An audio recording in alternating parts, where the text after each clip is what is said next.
Beginning with Syria, we oppose and are greatly disappointed by Turkey's decision to launch a unilateral military incursion into northern Syria. This operation puts our SDF partners in harm's way. It risks the security of ISIS prison camps and will further destabilize the region. From the President on down, we have communicated with the Turks on this issue. I spoke with Turkish Defense Minister Akar yesterday to express our strong opposition to Turkey's actions and reiterated the damage this is doing to our bilateral relationship. The chairman has similarly been in communication with his counterpart. As we previously reported, when Turkey notified us of an imminent military operation, we relocated a small contingent of less than 50 special operations soldiers out of the immediate zone of attack. This decision was made to ensure American troops were not caught up in the fighting between Turkish and Kurdish forces. The safety of our men and women in uniform remains our top priority. As such, we are repositioning additional forces in the region to assist with force protection as necessary. The SDF also transferred 2 ISIS militants, known as the Beatles, who were involved in the kidnapping and murder of U.S. and U.K. citizens in Syria to our custody. They are being held in a safe and secure location in the region, but outside of Syria. At this time, we have made no additional changes to our force posture in Syria, but will continue to assess the situation and our troop levels there. To be clear, we are not abandoning our Kurdish partner forces, and U.S. troops remain with them in other parts of Syria. The impulsive action of President Erdogan to invade northern Syria has put the United States in a tough situation, given our relationship with our NATO ally Turkey, who has fought alongside the United States in the past, the Syrian Democratic Forces who helped us destroy the physical caliphate of ISIS, and the safety of U.S. military personnel. Rather than get pulled into this conflict, we put the welfare of our soldiers first, while urging Turkey to forego its operation and working hard with us to address their concerns through the development of a security zone along the border. We remain in close coordination with the Syrian Democratic Forces who helped us destroy the physical caliphate of ISIS. But I will not place American service members in the middle of a long-standing conflict between the Turks and the Kurds.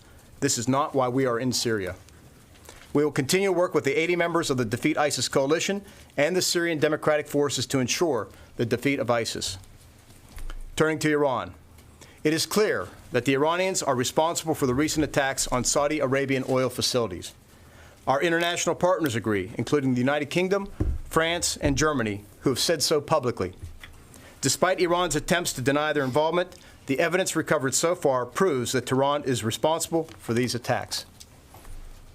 Iran's continued malign behavior is part of its larger campaign to destabilize the Middle East and disrupt the global economy. Iran's attempts to use terror, intimidation, and military force to advance its interests are inconsistent with international norms.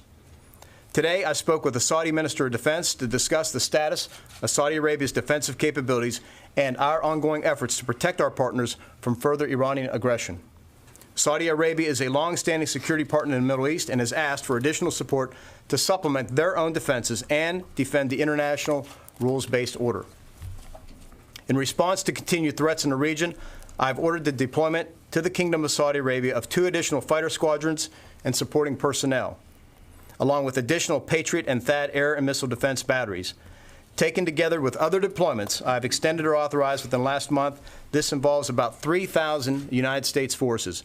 In fact, in response to Iranian provocation since May, the U.S. has deployed an array of additional capabilities to the region, including airborne early warning aircraft squadrons, maritime patrol aircraft squadrons, Patriot air and missile defense batteries, B-52 bombers, a carrier strike group, amphibious transport dock, unmanned aircraft, and engineering and support personnel. This has involved the deployment of about 14,000 additional U.S. forces to the region. The U.S. military has on alert additional Army, Navy, Marine, and Air Force units to quickly provide increased capability in the region if necessary. The United States remains committed to protecting our allies, ensuring the free flow of resources needed to support the global economy, and demonstrating our commitment to upholding the rules-based international order. I urge other like-minded countries, especially our allies in Europe, to follow the United States' lead and join us with their own defensive assets to ensure stability in the region. As we continue to implement the National Defense Strategy, my aim for the Department of Defense is to remain operationally flexible in accordance with the concept of dynamic force employment. This deployment of troops is one example of how we will dynamically manage our force posture to align with the national priorities while meeting the challenges of today's very complex security environment. We will soon employ naval forces, brigade combat teams, bombers, and other military capabilities in a similarly unpredictable fashion to place the right force in the right location at the right time. Lastly, our ability to defend U.S. personnel, allies, and interests abroad depends on predictable, adequate, sustained, and timely funding from Congress. Regretfully, we are under a continuing resolution once again. CRs cause great damage to military readiness and disrupt our ability to modernize our forces for the future. I strongly urge Congress to pass a defense appropriations and authorization bill now so that we can move forward with the many important programs needed to ensure our readiness and deter our adversaries.